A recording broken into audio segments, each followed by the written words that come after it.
Yesu nashimwe bakunzi ba Yesu avuge neza official. Nejejwe n'Imana umutima wanjye ko itwongeye ikindi gitondo cyiza cy'umugisha. Imana yacu nihabwa icyubahiro mu izina rya Yesu Kristo. Reka dusangire ijambo ry'Imana hanyuma twongere twinjire muri wa mwanya mwiza wo gusenga. Dusenga ni isengesho ry'umunsi. Tubwire Imana ngo turongeye tugarutse imbere yawe kuko twasanze kuza imbere yawe nta gihombo kibibamo, kukwegera nta gihombo kibibamo. Twasanze utajya wirengagiza gusenga kwacu, twasanze utajya wirengagiza ibyo umuntu aje imbere yawe kukubwira, ibimugoye cyangwa ibimurushya, ibimuremerera, yaba aje ashima cyangwa asaba. Twasanze gusenga kwacu uguhereza agaciro. Imana yacu yumva gusenga, Imana yacu yumva ibyo isabwa. Imana yacu ntijya yirengagiza gusenga kw'abantu bayo. Upfa kuba uciye bugufi kandi ugerageza gukiranuka, Imana ntabwo yakwirengagiza. Imana yacu nishimwe kandi ihabwa icyubahiro. Reka tubanze dusome ijambo ry'Imana hanyuma twinjire mu mwanya w'isengesho. Twongere tubwire Yesu, twongere tubwire Imana yacu ko duhari kandi ko twifuza ineza yayo mu buzima bwacu. Imana yacu nishimwe cyane. Kadusangire ijambo ry'Imana riboneka mu gitabo cy'ibyakozwe n'intumwa. Turasoma ibice 10 umurongo wa mbere tugeze ku murongo wa 4. Aranditse ngo marayika abonekera Koruneliyo. Hariho umuntu w'i Kayisariya witwaga Koruneliyo, umutware utwara umutwe w'abasirikare wo mu ngabo zitwa Italiyana. Yari umuntu w'umunyadini wubahana Imana n'abo mu rugo rwe bose. Wagiriraga abantu ubuntu bwinshi, agasenga Imana ubudasiba. Abona ku mugaragaro mu iyerekwa marayika w'Imana yinjiye iwe nko mu isaha ya 9:00 y'umunsi. Aramuhamagara ati Koruneliyo. Aramutumbira, aramutinya, aramubaza ati ni iki mwami? Aramusubiza ati gusenga kwawe n'ubuntu bwawe byazamukiye kuba urwibutso imbere y'Imana. Amen. Aleluya. Imana yacu nishimwe kandi Imana ihabwa icyubahiro. Twavuze ngo Imana ntabwo ijya yirengagiza gusenga k'umukiranutsi cyangwa gusenga k'umuntu wubaha Imana. Imana ishimwe. Nta na rimwe ntabwo byigeze biba, nta nubwo bizigera biba ko Imana yakwirengagiza gusenga k'umuntu yubaha, gusenga k'umuntu uje imbere yayo azanye umutima uciye bugufi. Ntabwo Imana ishobora kukwirengagiza. Icyakora abantu iyo bageze mu gihe cy'ibibazo byinshi, cy'ibigeragezo, cy'amakuba kibaye kirekire, bameze nk'abageze mu gihe cy'umwijima, bameze nk'abageze mu gihe kibagoye, bafite ibibaruhije byinshi, bafite ibibariza byinshi, rimwe na rimwe Satani ajya atera imitima yabo kwiheba, bakagira ngo hari Imana ntibumva. Rimwe na rimwe hari abitotomba bati Imana kuki tumeze gutya, kuki turi muri ibi bigeragezo, kuki turi muri ibi bibazo? Ese waba ukitwumva? Akaba ari ibyo bibazo babaza Imana. Ese waba ukitwitayeho? Ese niwagiye kure? Ese niwadusize cyangwa niwaturetse? Ariko iki gitondo ndagira ngo nkwibutse ko Imana itajya yirengagiza gusenga k'umukiranutsi. Aleluya. Imana ntabwo ijya yirengagiza. Ntabwo byigeze bibaho uhereye mu batubanjirije. Twagiye tubona ingero nyinshi z'abantu begereye Imana bagowe, bababaye, barushye. Hari aho tubona urugero rwa Hana yagize igihe kinini cyo gusenga Imana ari mu mubabaro w'ikigeragezo cy'ubugumba kigeretseho gukobwa na Penina mukeba we.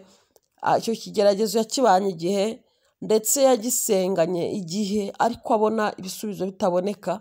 Igihe kimwe ngo bigeraho no gusenga avuga cyangwa aranguruye bimunanira, akajya asenga asa naho yivugisha, asa naho adasohora ijwi ngo abantu baryumve. Urumva yarageze ahantu bikomeye. Ariko Imana, aleluya, kuko itajya yirengagiza gusenga k'umukiranutsi, gusenga k'umuntu yubaha, gusenga k'umuntu ufite umutima uciye bugufi, Imana yaramusubije. Imana yamusanze muri icyo gihe kimeze gutyo, iramusubiza, kandi Imana yabikoze neza. Imana imuha umwana nk'uko yari yarabimusezeranije. Imana yacu ntihabwe icyubahiro, amen. Imana ntabwo ijya yirengagiza rero gusenga k'umuntu yubaha, k'umuntu ufite umutima uciye bugufi, kandi Imana ntabwo yumva isengesho ibanje kureba ngo uyu ni uwahe, avuka he, asate, akora iki, afite icyubahiro mu isi. Imana ntabwo ari ibyo ibanza kureba. Abantu bo mu isi bo ushobora kumukomangira ugiye kumubwira ikibazo, akavuga ati nimubanze mundebere, afite abaja, afite abagaragu, akababwira ati mubanze mugende mundebere ni muntu ki, asate, areshya ate, ababwiye ko aturuka he, aje mu kinyabiziga kimeze gute, umuntu we nuko ashobora kubigenza. Ariko Imana, aleluya, Imana nje kukubwira iki gitondo, ni Imana itazigera yirengagiza umutima uca bugufi, ni Imana itazigera yirengagiza umutima w'umuntu ushaka kureba Imana, ukomanga urugi ushaka kureba Imana, uciye bugufi kandi ukiranuka. Imana ishimwe. Dusomye rero ijambo ry'Imana ritubwira ku nkuru z'uyu mugabo witwaga Koruneliyo, ngo yari umuntu ngo w'umutware watwaraga abasirikare, yari akomeye mu by'icyubahiro cyo mu isi, ariko yari umuntu ngo w'umunyadini kandi wageragezaga kubaha Imana, ariko akanubahisha Imana abo mu rugo rwe, abatwara, abana be, umugore we, abo mu rugo rwe yari yarabatoje kubaha Imana. Aleluya. Wowe utoza abo mu rugo rwawe iki? Ubigisha iki? Ubafasha iki mu byerekeye kubaha Imana? Aho nugerageza kubafasha mu bijyanye n'iterambere ry'ubu buzima, aho nugerageza gushaka buryo ki bakwiga neza niba ari abana bawe, aho ntugerageza gushaka ibyo bambara, ugashaka ibyo banywa, ugashaka ibyo barya, ugashaka buri kintu cyose cyabanezeza, ukagerageza kubasohokana heza, ukabajyana heza, ukabakorera byiza, ariko ukibagirwa igikomeye cyitwa kwigisha, gutoza abo mu rugo rwawe kubaha Imana. Imana ishimwe. Uyu mugabo ngo yubahaga Imana ubwe, ariko agatoza n'abo mu rugo rwe akabubahisha Imana, bakubaha Imana. Nuko ngo bubahaga Imana rero, yubahaga Imana, ngo agakunda gusenga ubudasiba. Koruneliyo nubwo yari afite icyo cyubahiro cyo mu isi cyo kuba afite abasirikare atwaye, ari umutware yubahwa, bamuhereza amasaruti bavuga bati wubahwe mutware, ariko ngo yubahaga Imana kandi agatoza abo mu rugo rwe kubaha Imana. Aleluya. Kubaha Imana, akabibatoza, bakabikunda, bakabitora, ngo akajya asenga ubudasiba. Imana ishimwe. Igihe kimwe rero Imana birayinezeza, ngo yohereza marayika wayo ngo amusura, ngo ari 9:00 ngo z'umunsi, nuko ngo amubona rwose imbona nkubone, ngo marayika araza aramubwira ati gusenga kwawe, aleluya, gusenga kwawe n'ubuntu bwawe. Gusenga, yarasengaga akagira umwete wo gusenga, ngo umunsi ubudasiba, umunsi ku wundi akabana n'Imana neza, ariko bikajyana n'imirimo. Hari igihe umuntu afata igihe cyo gusenga kandi ntagire akarimo na kamwe yakwibutsa Imana, nacyo kiba ari ikibazo. Umuntu akaba asenga nibyo, ariko nta muntu wamutakira ngo amwumve, nta muntu wamubwira ikibazo ngo amutege amatwi, nta muntu n'umwe yakwerera urubuto rwiza. Icyo nacyo cyaba ari ikibazo. Uyu rero tuvuze ku nkuru ze, ngo yasengaga Imana ubudasiba, yubahaga Imana, akabitoza n'abo mu rugo rwe, ariko akagira n'ubuntu bwinshi, akagenda agirira neza abantu. Imana ishimwe. Rero igihe kimwe ngo marayika aramusura, aramusanga, aramubwira ati umva Koruneliyo, aleluya, aramubwira ati gusenga kwawe n'ubuntu bwawe byazamutse imbere y'Imana, byageze imbere y'Imana, byaje birivugira, byaje biravuga. None gusenga kwawe ubuntu bwawe byazamukiye kuba urwibutso imbere y'Imana. Imana ishimwe. Imana ni ryari yabona ko gusenga kwawe byabaye urwibutso imbere y'Imana? Ese aho ntiwaba uri kujya imbere y'Imana ufite amaganya gusa, urimo kwivumagura, urimo gutuka Imana no kwitonganya, uri kuyihata ibibazo? Kuki wangize utya? Kuki wankoreye ibi ngibi? Kuki wanyujije muri ibi na biriya? Oya, ni ukuri ongera wisubireho, senga Imana, wegera Imana. Nubwo waba uri mu gihe cy'ibigeragezo, ubwo wabona hari ibikurushya n'ibikugoye, bwira Imana ngo Mana ndaje, ndagarutse iki gitondo, twongere tubane, twongere tugumane. Ni ukuri sinjye kure yawe, ubuntu bwawe burampagije. Ni ukubwira Imana uti ndashaka kwigumira mu mababa yawe, ndashaka kugendana nawe, ndashaka kubana nawe. Ni ukuri Imana igukure mu ntege nke, igukure mu bwoba, igukure mu bwihebe, ubwigunge n'amaganya, kwitotomba, kwivovotera Imana nta gisubizo kibibamo. Nawe ongera uce bugufi uvuge ngo nkwiye gusenga isengesho riba urwibutso imbere y'Imana, rigera imbere y'Imana rigakomanga rikamvugira aho abantu batamvugira, rikagerayo. Imana ishimwe. Gusenga k'uyu mugabo ngo n'ubuntu bwe byaragiye bigera imbere y'Imana, biriyegeranya biba urwibutso. Imana iravuga ngo uyu muntu nkwiye kumusura, nkwiye kuganira nawe, nkamubwira ko iki kintu cyanejeje umutima wanjye. Hari igihe umuntu akora ikintu kigakora ku mutima w'Imana. Imana igira umutima ukorwaho n'ibyo umuntu ashobora gukora byiza.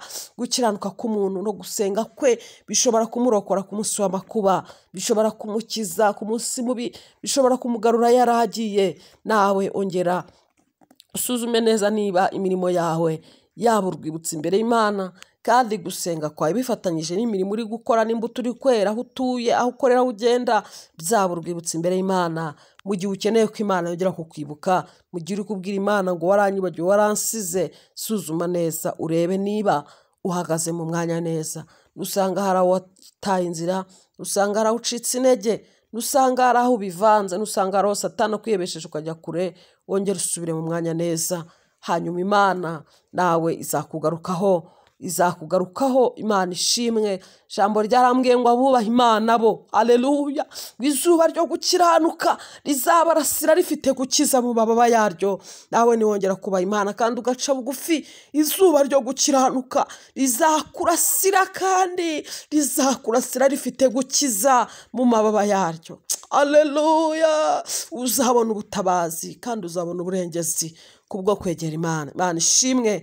Ngaho reka twinjirane muri iri sengesho, dusengane Imana, tubwire Imana ngo duhe imbaraga nshya, duhe ibihe bishya, duhe ubutabazi bushya, kandi gusenga kwacu kongere kutubera urwibutso imbere yawe. Imana ishimwe mu izina rya Yesu Kristo. Amina. Mana nziza, Mana ishobora byose, Mana yo kwizerwa, ibyiringiro by'abera, inkomezi, abera barwanisha, ndagushimiye, ndagushimiye, ndagushimiye, ndagushimiye. Ishimwe ni ryawe n'icyubahiro ni icyawe mu isi no mu ijuru. Gushimiye kuko witegereza imitima ukamenya igikwiriye. Gushimiye iri jambo twumvise mu matwi yacu, kuko dukwiye kuba maso, tukagira umwete wo kongera gusenga, kandi tugasenga bijyanye n'imirimo, bikatubera urwibutso imbere yawe. Natwe tukongera kubona ubutabazi, tukongera kubona uburengezi, tukongera kubona ineza y'Imana mu buzima bwacu. Imitima yacu niyihebe ngo ijye kure, ahubwo tugakomezwa cyane n'ijambo ryawe. Aleluya. Turagushimiye. Turagushimiye kuri Imana idukunda, tugushimiye kuri Imana itwitaho ku manywa ndetse na nijoro. Ntabwo ujya utureka, ntabwo ujya udusiga, oya ntuduhana. Neza yawe turayibona uko bwije n'uko bukeye. Izina ryawe rihimbazwe. Ndagushimiye kubw'ubuzima wongeye gutanga abantu, tukaba dukangutse, tukumva turi bazima, tukumva turahumeka bigakunda, tukumva ubuzima burakunda. Nubwo twaba tunyura mu bigerageza, muririmbyi yaririmbye aravuga ngo birakwiye ko nshima nubwo nabanyura mu bigeragezo, ariko haracyari impamvu zo gushima. Rero ndagushimanye na bene data, abo warinze, abo uhaye ubuzima batabuguze, abo wahaye umwuka, abo wahaye guhumeka, abo uhaye kubaho, abo uhaye undi munsi mushya. Turagushimiye. Izina ry'Imana yacu nishyirwe hejuru.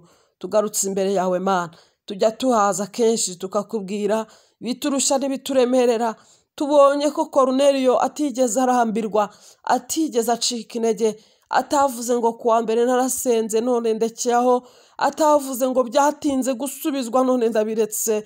Ijambo riratubwiye ngo yajyaga asenga ubudasiba kandi agakiranuka ubudasiba.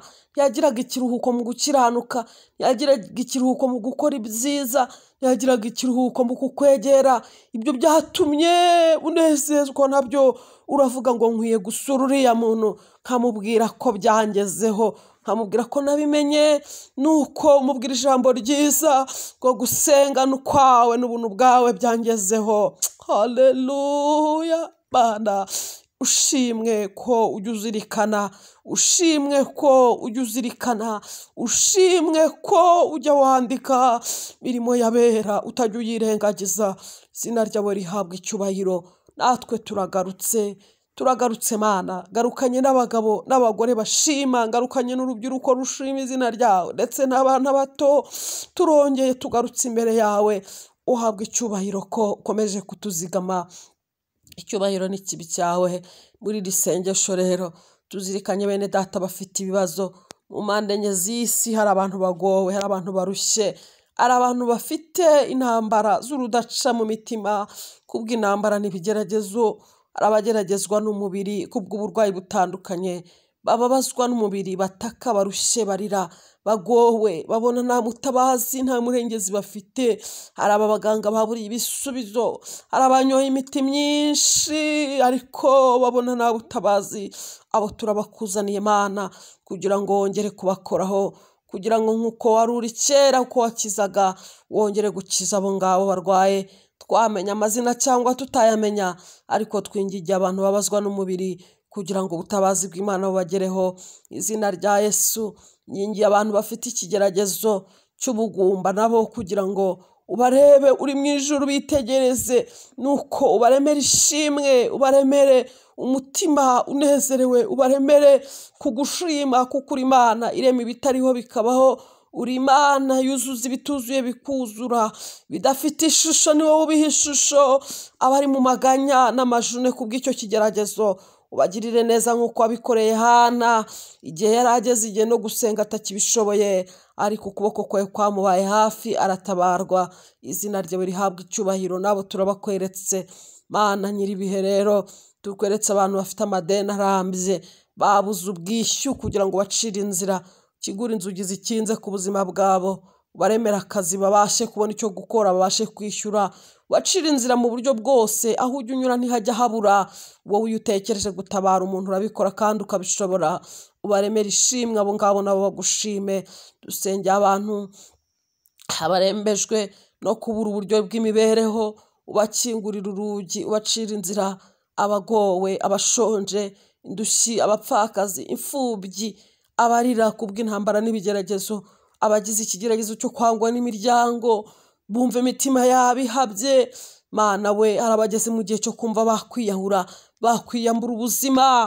Iki gitondo abo nabo ndabakweretse kugira ngo ugarurire imitima yabo ihumure. Humura isi itabaha, uribahe kuko uri Imana.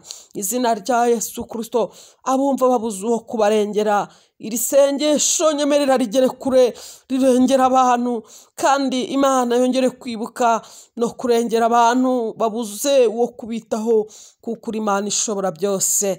Nsengeye ababyeyi babuze minerivare ku mashuri, ubacira inzira kuko uri Imana, ubaremera ishimwe. Abarimo kugusenga ku icyo cyifuzo babona nta gisubizo bafite, ubabera igisubizo kuko uri Imana. Nsengeye abana ku mashuri muri iyi minsi Mana, uca umwuka w'uburara, ibiyobyabwenge, uburaya n'ibindi, umwuka w'uburwayi budasobanutse, izo mbaraga zose zica kandi zica umumaro.